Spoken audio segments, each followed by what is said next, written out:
বলছি ২৬ বছরের এই টকবগ যুবকের কথা, যে কিনা প্রতিদিন একটু একটু করে তার স্বপ্নের পথে হাঁটছে।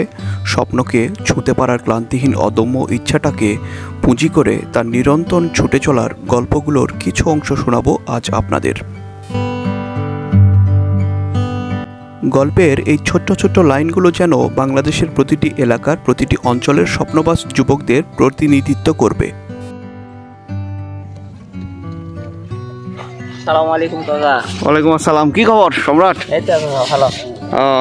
আচ্ছা, প্র্যাকটিসের হচ্ছে নাকি? হ্যাঁ, প্র্যাকটিস হবে তো এখনই শুরু হবে? প্রতিদিন এই সময় আসো নাকি? প্রতিদিন আজানের পরপরই আমরা প্র্যাকটিস শুরু করি। ও আচ্ছা, আজানের পরপরই। তাহলে আজকে তো তোমার প্র্যাকটিসই দেখা লাগবে সম্রাট। অবশ্যই দেখাবো, কোনো সমস্যা নেই। আচ্ছা, তুমি যে ধরনের প্র্যাকটিস করো প্রতিদিন আমাকে একটু দেখাও আজকে। আচ্ছা ঠিক আছে, দেখাবো নি। আচ্ছা, তোমার সাথে আছি আমি, ঠিক আছে? ঠিক আছে।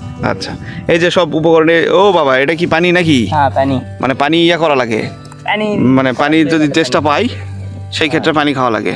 আচ্ছা, সব উপকরণ তো আছে নাকি? অবশ্যই। আচ্ছা ঠিক আছে। সম্রাট, পুরো নাম দেওয়ান সেলিম হোসেন। ডাকনামটা সম্রাট হলেও বয়সভেদে পরিচিতজনরা, ঘনিষ্ঠজনরা তাকে বিভিন্ন নামে ডাকে। কেউ ভালোবেসে ডাকে সম্রাট মামু বলে, আবার সমবয়সীদের মধ্যে কেউ কেউ ইয়ার্কির ছলে ডাকে চলে মিয়া নামে।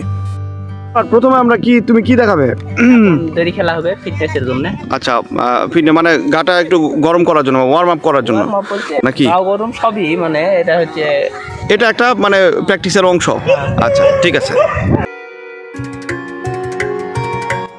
যা বলছিলাম, এসব নাম ডাকাডাকি নিয়ে অবশ্য সম্রাটকে কখনো কারোর প্রতি মন খারাপ করতে দেখিনি বা রেগে যেতে দেখিনি। যাক, নামের ফিরিস্তি রাখি, অন্য কথায় আসি।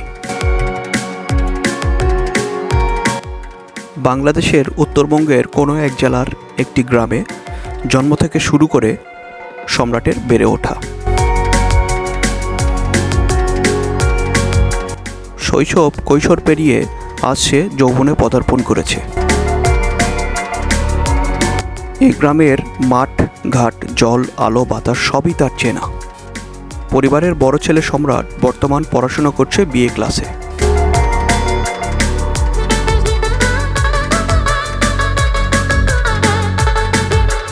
প্র্যাকটিস তো শেষ হলো, এখন কোন প্র্যাকটিস সম্রাট? ওয়ার্ম আপ করব আমরা। ওয়ার্ম আপ না? হ্যাঁ।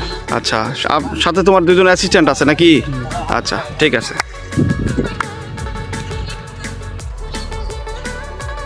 ছোটবেলা থেকে সম্রাট গ্রামের ৮-১০টা ছেলের মতো হলেও কিছু কিছু কাজে সে সবার থেকে আলাদা, আর তার জুড়ি মেলা ভার।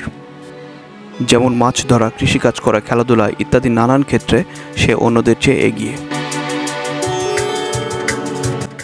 তবে ছোটবেলা থেকেই সম্রাট সবচেয়ে বেশি পছন্দ করছে যে খেলাটি, সেটি হলো ফুটবল খেলা। সে বলে এই ফুটবল খেলাটা নাকি তাকে পাগলের মতো টানে। খেলতেও পারে খুব সুন্দর করে। কঠোর পরিশ্রম, লেগে থাকার মানসিকতা, প্রতিভা, অদম্য ইচ্ছাশক্তি, এ সব কিছু মিলিয়ে সম্রাট হয়ে উঠেছে খুব ভালো একজন খেলোয়াড়। নিজের এলাকায় তো ভালো খেলেই, এমনকি আশেপাশের বিভিন্ন এলাকায়, ক্ষেত্রবিশেষে বাংলাদেশের বিভিন্ন জায়গায় ভালো খেলার খবরটা ছড়িয়ে পড়েছে। অর্থাৎ ফুটবল খেলে সম্রাট যথেষ্ট সুনাম কুড়িয়েছে। প্রায় ডাক আসে বিভিন্ন এলাকায় টাকার বিনিময়ে খেলতে যাওয়ার জন্য। তবে খেলতে যাওয়ার সুযোগ তার পক্ষে সবসময় গ্রহণ করা সম্ভব হয় না, বিভিন্ন সমস্যার কারণে, পরিবারে অসুবিধাজনিত কারণে। সেসবই বলবো আজ। চলো, এখন কি করবে? এখন মই প্র্যাকটিস না? এই যে এটা প্রস্তুত করা হয়েছে। আচ্ছা ঠিক আছে। খুবই মিশুক প্রকৃতির, সদাহাস্যজ্জ্বল এই সম্রাট নামের ছেলেটি একদিনে বা রাতারাতি ফুটবলে নিজেকে দক্ষ করে তোলার যোগ্যতা অর্জন করেনি। এজন্য মাসের পর মাস, বছরের পর বছর ধৈর্য ধরে তাকে এরকম অধ্যবসায় চালিয়ে যেতে হয়েছে। পরিবারের আর্থিক অবস্থা তেমন ভালো না হওয়ায় টানাপোড়েনের সংসারে অর্থনৈতিক চাকা সচল রাখতে মাঝে মাঝে বাবার সাথে বিভিন্ন কাজ করতে গিয়ে তার এইসব অনুশীলনে ব্যাঘাত ঘটে। তবুও সে থেমে যায় না। বাড়ির কাজ না থাকলে পাড়ার বা গ্রামের কয়েকটি ছেলেকে সাথে করে নিয়ে সে প্রায় প্রতিদিন বিভিন্ন অনুশীলনে নিজেকে ব্যস্ত রাখে। তার এই নিজেকে অনুশীলনে ব্যস্ত রাখার উদ্দেশ্যও কিছু রয়েছে, সেসবই আলোচনা করব একটু পর।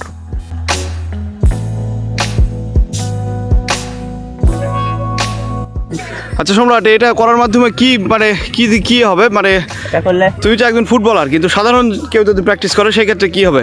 এটা করলে পা অনেকটা ফ্রি হয়ে যাবে। পা অনেকটা ফ্রি হয় না? হ্যাঁ। আচ্ছা ঠিক আছে।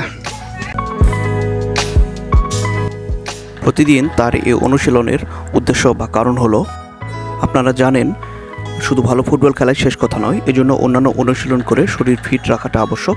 এখন সম্রাট যা করছে, যে সময় অন্যান্য সমবয়সী ছেলেগুলো মোবাইলে আসক্ত, বিভিন্নভাবে বাজে কাজে সময় অপচয় করছে, সে সময়টাতে সে তার স্বপ্নকে ছোঁয়ার বা সত্যি করতে প্রাণপণ অনুশীলন চালিয়ে যাচ্ছে। এটি তাকে অন্যান্য ছেলেদের থেকে আলাদা করেছে এবং একটা ভালো প্লেয়ার হিসেবে তৈরি করেছে। ঘামে গেছে। এখন ঘটনা হলো যে এরপরে কি প্র্যাকটিস আছে সম্রাট? কাকা এবারে আমরা মার্কার প্র্যাকটিস করব। ও এবার মার্কার, এই যে এটার মাধ্যমে না, এই বাটিগুলোর মাধ্যমে? আচ্ছা আচ্ছা ঠিক আছে। জেলা সদরের স্টেডিয়াম সংলগ্ন একটি ক্লাবে মাঝখানে সম্রাট ভর্তি হয়েছিল।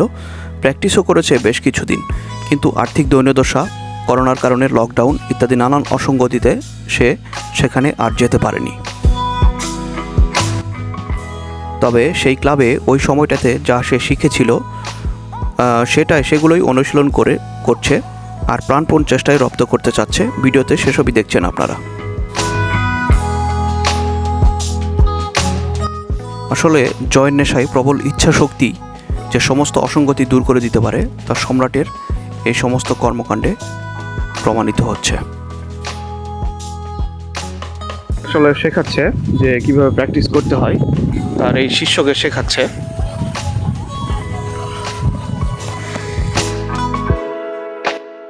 আপনারা জানলে অবাক হবেন যে কিছুদিন আগ পর্যন্তও খেলার বুট থেকে শুরু করে অন্যান্য অনেক উপকরণের ঘাটতি ছিল সম্রাটের, এখনও হয়তো রয়েছে। তবে প্রবল অদম্য ইচ্ছাশক্তি আর লড়াকু মানসিকতার কাছে সেসব হার মেনেছে। কি প্র্যাকটিস হবে এখন কাকা? টার প্র্যাকটিস হবে। টার দিয়ে প্র্যাকটিস? আচ্ছা আচ্ছা। আনন্দের কথা হলো, সম্রাট খেলার উপকরণ থেকে শুরু করে নিজের ব্যক্তিগত যাবতীয় খরচ নিজেই চালায়, এমনকি পরিবারও মাঝে মাঝে কন্ট্রিবিউট করে। আমি মনে করি পর্যাপ্ত সুযোগ সুবিধা, ভালো পরিবেশ পেলে সম্রাটের মতো ছেলেরা অনেক দূর এগিয়ে যাবে আর দেশ ও দশের মুখ উজ্জ্বল করবে।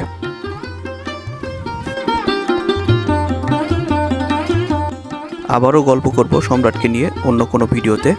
সে পর্যন্ত ভালো থাকবেন, সম্রাটের জন্য দোয়া করবেন।